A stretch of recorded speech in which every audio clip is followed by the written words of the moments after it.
ऐसो पंचाण मोकारो स्वभाव परासरण मंगलाणं च सर्वेसे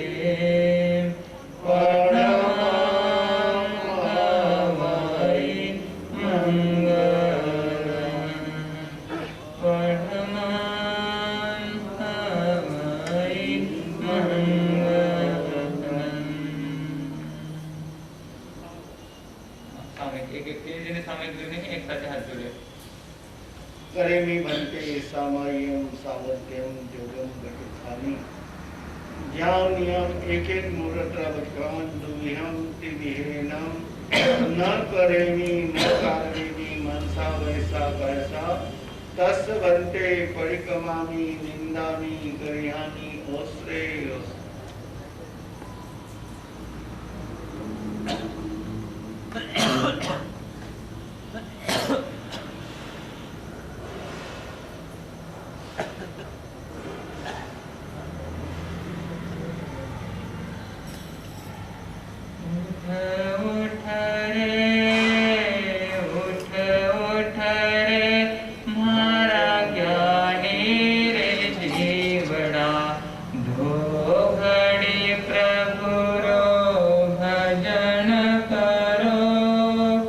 दो घड़ी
रे रात बढ़े रे जीवड़ा दो घड़ी प्रभु रो भजन करो उठ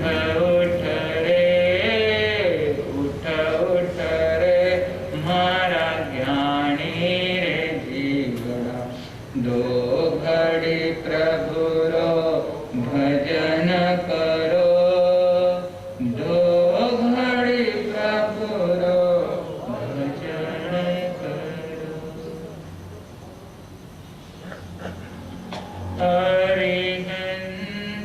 हरिहंताणं ओम नमो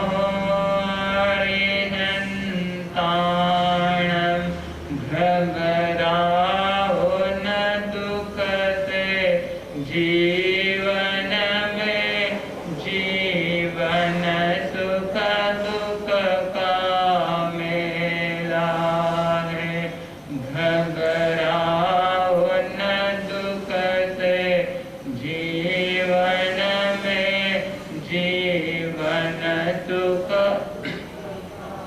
मेला है शरणा ले लो अरिहंतों का शरणा ले लो अरिहंतों का क्यों करता व्यर्थ झमेला रे यह प्रभु सुमिरन की बेला है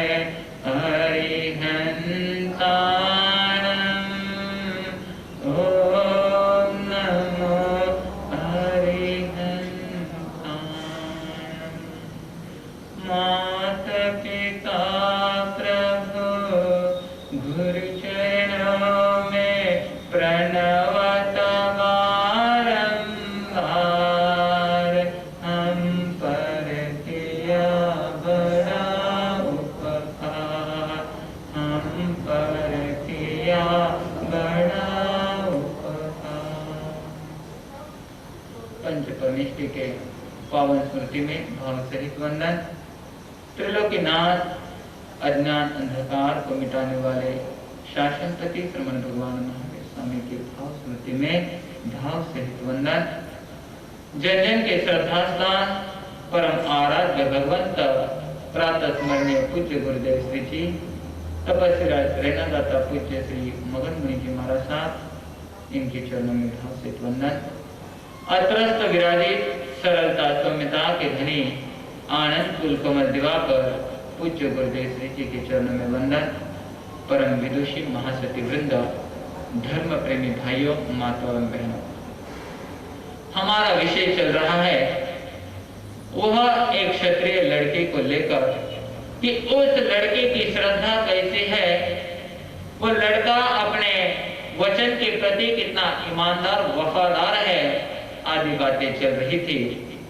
कहते हैं कष्ट सहने किए बिना लाभ नहीं होता है भगवान ऋषभदेव का वो जमाना था वो युग था तब जब भी कुछ भी चीजें की अगर आवश्यकता होती थी तो कल्प वृक्ष को मांगी जाती थी वहां से वह पूरी होती थी लेकिन कहते हैं आज के युग में आचार्य भगवंत हमेशा फरमाते थे मेहनत कर रे मानवा मेहनत राखे मान मेहनत कर रे मानवा मेहनत राखे मान बिन मेहनत रीझे नहीं बिन मेहनत रीझे नहीं धनी गुरु भगवान धनी गुरु भगवान उस लड़के को भगवान को पाना था इसलिए उसकी कसौटी की परीक्षा घड़िया नजीक आ गई थी और कहते हैं कि जिस प्रकार स्वर्ण अग्नि में तपकर निखर आता है तेजस्वी बनता है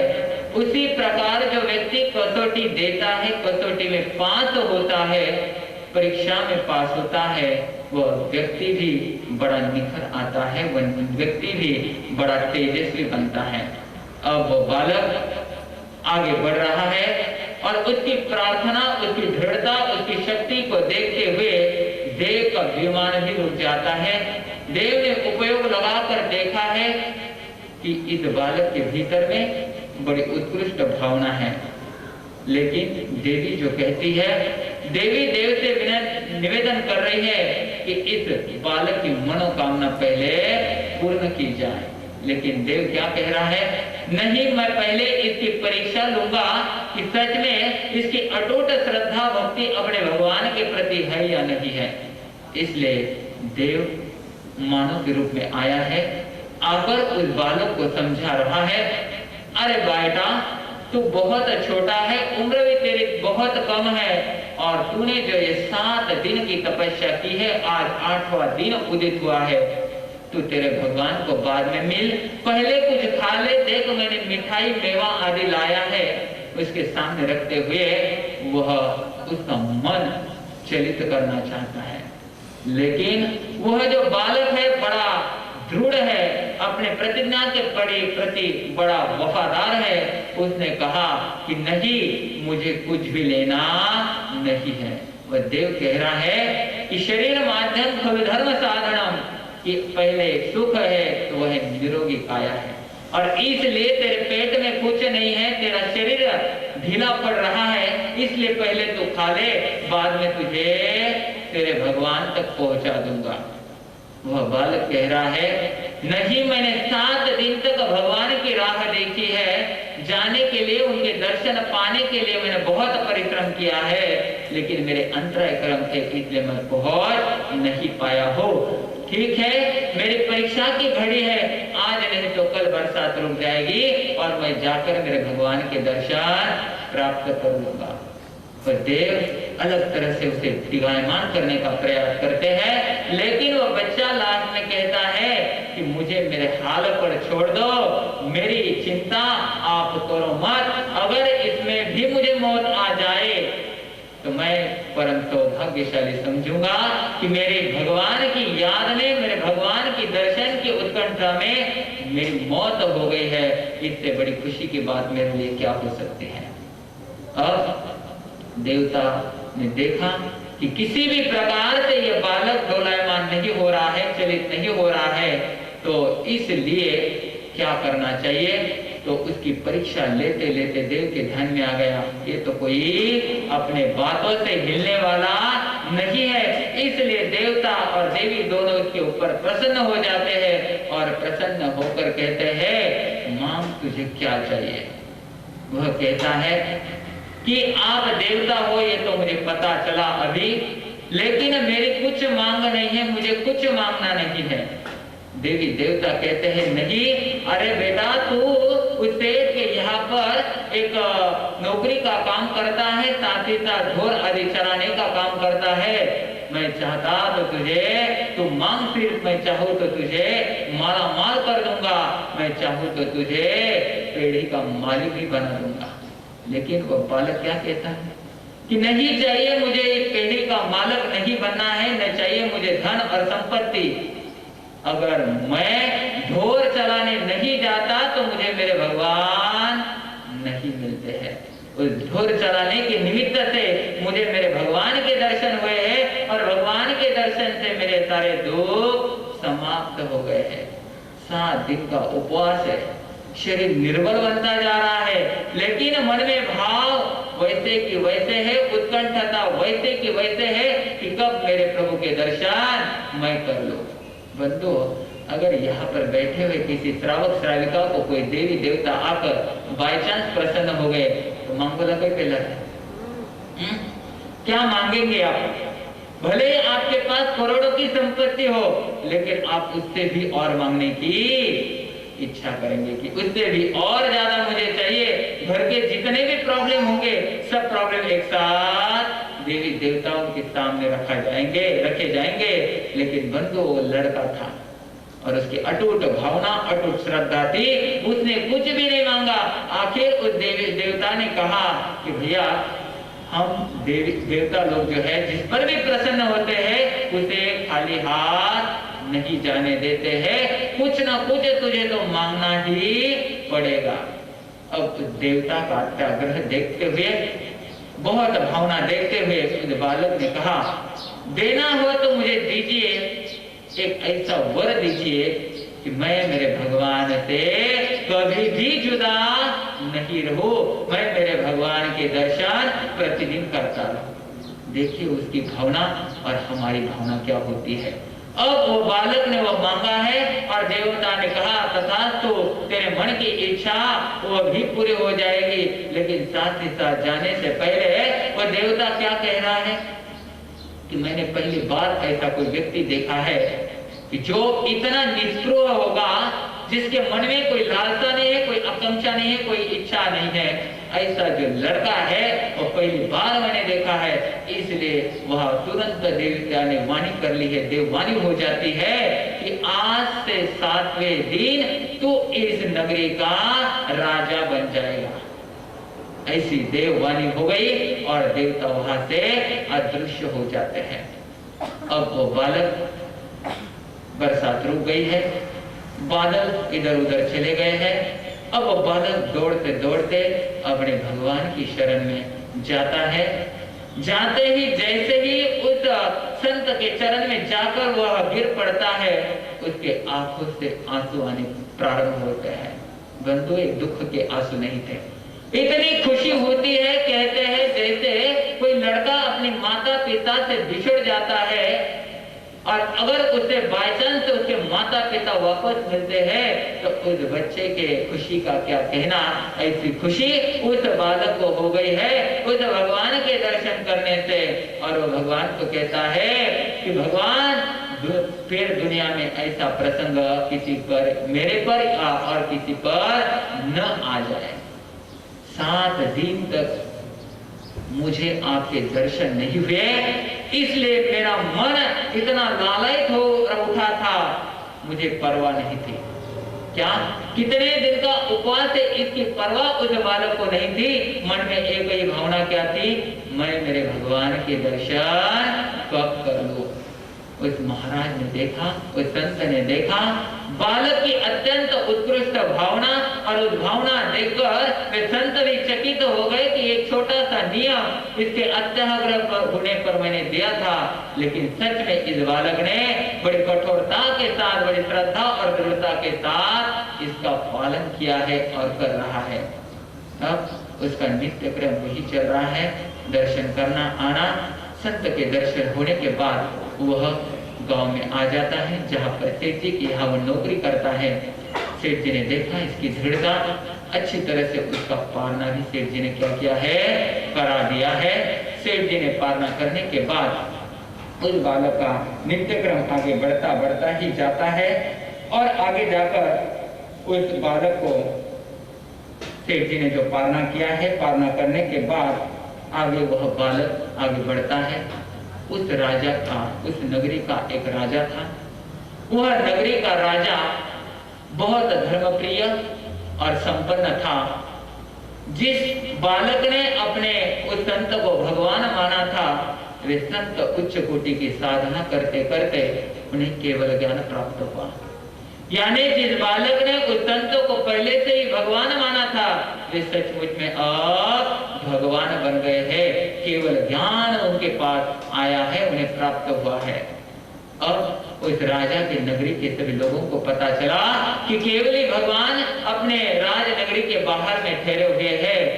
सभी जनता उमड़ पड़ी है दर्शन के लिए, सभी ने दर्शन प्राप्त कर लिया है। राजा भी वहां पर जाकर पहुंचता है। पहुंचने के बाद विनय पूर्वक, भक्ति पूर्वक, श्रद्धा पूर्वक केवली भगवान को दर्शन करता है। केवली भगवान ने जो धर्म उपदेश दिया, देशना दी, उस देशना को सुनते हुए सभी जीव अपने आप को धन्य मान रहे हैं कि हमें ऐसे भगवान का सानिध्य मिला है और ऐसे भगवान के द्वारा हमें तिन्नानम तार्यानम जो धर्म है, वह धर्म का सही मर्म हमारे भीतर उतारना प्रारंभ हुआ है। ऐसे करते करते सभी जनता बड़ी प्रसन्न हुई है। सभी जनता केवली भगवान के दर्शन करते करते आगे बढ़ रही है। राजन भी दर्शन करने आया, भाव से, भक्ति से वंदना की, दर्शन किए और केवली भगवान से निवेदन किया, हे केवली भगवान, मेरे मन में एक शंका है, उसका समाधान आप कीजिए। भगवान बोले, बोलो राजन, क्या इच्छा है आपकी, क्या शंका है आपकी? राजन ने कहा कि जिंदगी का कोई भरोसा नहीं रहता है, सिर्फ आप मुझे बता दीजिए कि मेरी आयु कितने दिन की है। जैसे ही राजन ने यह प्रश्न पूछा, केवल भगवान घट-घट के अंतर्यामी, उनके पास केवल ज्ञान, हर एक व्यक्ति का आयु कितना है, क्या है, कितने भव भ्रमण करेगा, मोक्ष में जाने वाली आत्मा रहेगी नहीं रहेगी, भव्य जीव होगा नहीं होगा, ये सब उनके ज्ञान में झलक जाता है, दिखाई देता है। केवल भगवान ने कहा, राजन, आज से 7वें दिन तेरी मौत होने वाली है। कितने दिन? 7वें दिन तेरी मौत होने वाली है। जैसे ही राजन ने यह सुना, राजन ने सोचा कि अब मुझे कुछ ना कुछ करना चाहिए। अगर सामान्य व्यक्ति कोई रहा आपके जैसा और कहा 7 दिन रिमोट है, 30% सुतने शुरुआत कीजिएगा, भरे उत्तर बॉडी एकदम कहीं भिजेगा, एकदम टेंशन आ जाएगा। और पहले काम क्या करेंगे आप? बैंक बैलेंस जितना है पहला छोरा ना ऊपर करा, पूरा बचे गई LIC वगैरह उतारे नहीं, सितारे में उतारने लेवा, ये सब आप भौतिक पदार्थों के पीछे भागने वाले हैं। लेकिन उस राजन ने सोचा कि मृत्यु से मुझे डर नहीं है, एक ना एक दिन तो मौत अवश्य आने वाली है, और जिसके आयुष्य कर्म पूर्ण हुए हैं उसे बचाने में कोई भी समर्थ होने वाला नहीं है। और केवली भगवान के वचन कभी भी मिथ्या नहीं होते हैं। बड़ी श्रद्धा, बड़ी दृढ़ता उस राजन की केवल भगवान के वचनों के प्रति, और उसने सोचा कि अब जिंदगी के 7 दिन ऐसे हैं और इस 7 दिन में ऐसा कुछ करो जिससे मेरी आत्मा का कल्याण हो जाएगा। जैसे ही नगरी में आता है, रानी को बता देता है कि 7 दिन की मेरी जिंदगी है, केवल भगवान ने मुझे बताया है, इसलिए मैंने निर्णय किया है। ध्यानपूर्वक सुनिए क्या निर्णय किया है। इसलिए मैंने निर्णय किया है कि 7 दिनों में ऐसा कोई कार्य करो जिससे मेरी आत्मा का कल्याण ही कल्याण होगा। ऐसे भाव उसने रानी के सामने रखे। रानी ने कहा, क्या सोचा है आपने? राजन ने कहा, क्या सोचना है, मैं तो अब इस संसार से निवृत्त होकर संयम मार्ग में प्रवृत्ति करने का विचार कर रहा हूं, और मुझे संयम ग्रहण कर अपनी आत्मा का कल्याण करना है। संयम में मौत आ जाए, इससे बड़ी बात और क्या हो जाएगी, मेरा आत्मा का कल्याण इसी में होने वाला है। रानी ने कहा, राजन, आपकी बात ठीक है, लेकिन पहले विचार कीजिए कि हमें कोई पुत्र नहीं है, एक ही पुत्री है और उसकी भी अभी तक शादी नहीं हुई है, तो आप कैसे कर सकेंगे? इसलिए थोड़ा रुक जाओ। राजन कह रहा है, रुकने की घड़ियां नहीं है, एक एक पल, एक एक क्षण में मृत्यु के समीप पहुंचा जा रहा हो।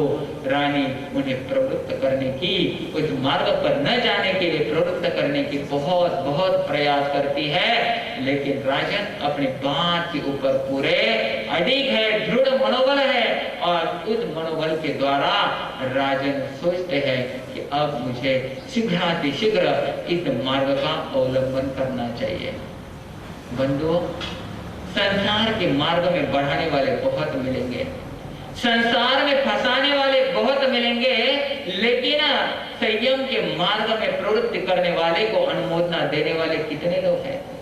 अगर आपका बेटा गुरुदेव के पास आस-पास आता है, बार-बार दर्शन, जब भी दर्शन को आप आते हैं, सामने अगर वो लड़का दिखता है तो आपके मुंह से पहला शब्द क्या निकलता है? दीक्षारा भाग गए, मारसा वगैरह कहीं बंद नहीं गए। बंधु, वो तो बनेगा तब बनेगा, हम भी मानसा बनेंगे तब बनेंगे, लेकिन जिसकी भी भावना होती है, इस भावना को काटने का प्रयास कदापि न कीजिए। मैंने पहले भी कहा था आप लोगों को कि 7 पीढ़ियों की पुनवानी जब उदय में आती है, तब जाकर किसी एक महान आत्मा के मन में वैराग्य के बीज उमड़ना प्रारंभ होते हैं, भाव आना प्रारंभ होते हैं। परीक्षा अवश्य लीजिए, वह दृढ़ है नहीं है इसकी परीक्षा अवश्य लीजिए, लेकिन ऐसा भी नहीं कि परीक्षा लेते लेते उसे परेशान मत कीजिए, ये ध्यान में रखिए। कहते हैं हम जिंदगी में कब दीक्षा लेंगे पता नहीं, संयम का मार्ग कब अवलंबन करेंगे पता नहीं है, लेकिन जो बढ़ रहे हैं उनके मार्ग में हम क्या स्पीड ब्रेकर न बने, उनके मार्ग का हम अड़थला न बने। इसलिए क्योंकि कहा गया है कि हमारे मन में शुभ विचार, शुभ कामना, शुभ मंगल भावना थोड़े समय के लिए ही आती है, क्योंकि जन्म जन्म के संस्कार है। और अशुभ बातें, इसका बुरा हो, इसके पैर नीचे खींचना है, इसका अच्छा नहीं होगा तो अच्छा हो, मेरा अच्छा हो जाएगा, ऐसे भाव यानी अशुभ भाव निरंतर हमारे मन में चले ही चले आते हैं। इसलिए तो भगवान ने कहा है शुभस्य शीघ्र, जो जिस वक्त जिस समय आपके मन में शुभ भावना आ जाए, शुभ विचार आ जाए, उसे तुरंत कर देना चाहिए, नहीं तो फिर वो भाव आने के लिए फिर बात, वो कहते हैं ना, रात गई तो बात गई, फिर वो भाव आना बड़े मुश्किल होते हैं। इसलिए जैसे उस राजन की भावना बढ़ गई है, रानी उसे समझाने का प्रयास करती है।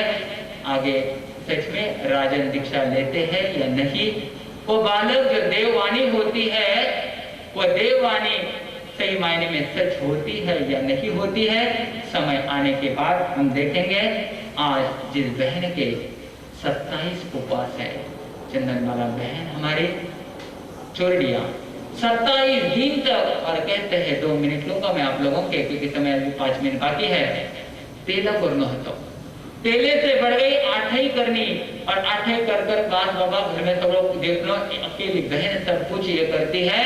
और ऐसे भाव बढ़े, गुरुदेव की कृपा, और वहां पर जो हमारे कंचन कंवर जी महाराज साहब है बेंगलोर में, उनकी भी इच्छा हो गई कि चलो आगे बढ़ रहे हैं, शरीर साथा दे रही है तो आप आगे बढ़ो, गुरुदेव के आशीर्वाद आपके साथ में है। एक दिन का उपवास अगर बढ़ाना है, किसी को मन में ठान लिया कि मैंने 28 करनी है, आणि एखादा घराघरात फोर्स कर रहे हैं कि 9 बिंदी है और 8 नहीं करे चाले, 9 करना लगे कभी कभी, तो एक दिन का उपवास बढ़ाना बोले तो मन में कितना क्या होता है, हाँ? भीतर अंतरंग उछलने लगता है कि एक दिन किती कटी लावे, सगळे भावना मन में तो इच्छा नहीं है, सगळे भावना मन एक आगे में उपवास बढ़ाओ। लेकिन देखिए जब भी गोचरी में जाने का प्रसंग आता है, उस बहन के वही उच्च भाव और वही शरीर की साता, गुरुदेव का आशीर्वाद, और कहते हैं भेंट चढ़ानी है तो क्या चाहिए संतों को। जैसे आचार्य भगवंत के जन्म जयंती के महोत्सव पर आप लोगों ने 28, 9, 11, 15 आदि कर कर गुरु के चरणों में एक भेंट चढ़ाई है। ऐसे इस भाई बहन की भावना हो गई कि नवकार आराधिका पूज्य श्री कंचन कंवर जी महाराज साहब, इनका जो जन्मदिन है वह 5 सितंबर में आ रहा है।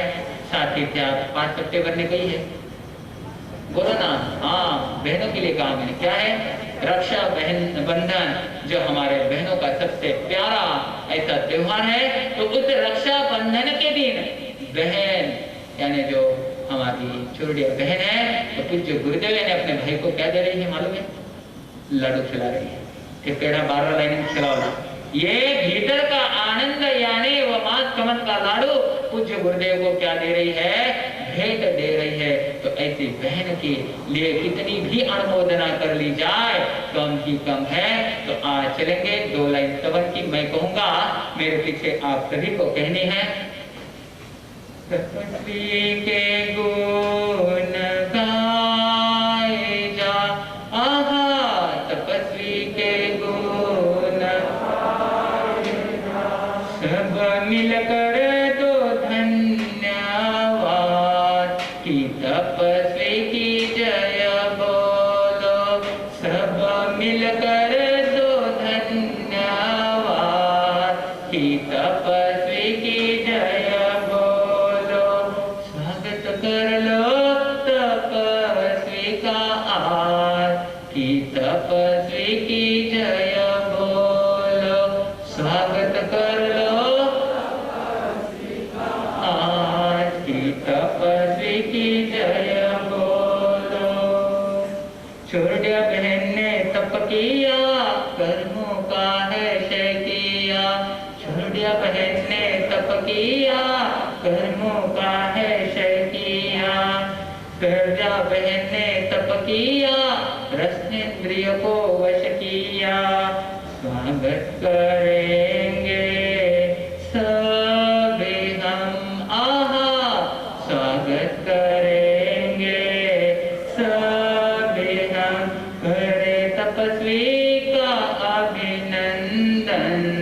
कि तपस्वी की जय बोलो, कि तपस्वी की जय बोलो, सब मिलकर दो धन्यवाद। कि तपस्वी की कि तपस्वी की जय बोलो। कहते हैं हम तप करेंगे हमारी काया जब साथ देगी, मन में जब दृढ़ता के भाव होंगे तब हमारे जाकर तप की भावना क्या हो जाती है, प्रकट हो जाती है। लेकिन कहते हैं जो तपस्या करता है उस तप की अगर हम अंतरन से शुद्ध भाव से अगर अनुमोदना दे तो कहते हैं हमारे कर्म की निर्जरा वहीं पर प्रारंभ होती है। तो पूज्य गुरुदेव आदि सभी के दर्शन होने के बाद आप लोग तपस्वी के भी दर्शन करने का प्रयास करें, उनकी ताता पूछने का प्रयास करें, जिससे पुण्य का संचय भी आपका बढ़ेगा और अनुमोदना करने से कर्म की निर्जरा होती है। तो ऐसी और एक बहन है जो बहन 9 उपास के ऊपर पालना करना चाहती थी, लेकिन पूज्य गुरुदेव ने अच्छी तरह से उन्हें प्रेरणा दी और कहा कोई प्रॉब्लम नहीं, जब तक शरीर साथ है तब तक आप आगे तपस्या में अवश्य बढ़िए। तो उस बहन पर लगभग 17 के आसपास वह भी बहन यहाँ पर पहुंची है। तो तपस्या करने वाले सभी भाई बहनों को हम संत और साथी वृंद की ओर से बहुत बहुत साधुवाद देते हैं। इन्हीं चंद शब्दों के साथ मैं अपने वक्तव्य को यही पूर्ण विराम दे रहा हूँ। ओम शांति।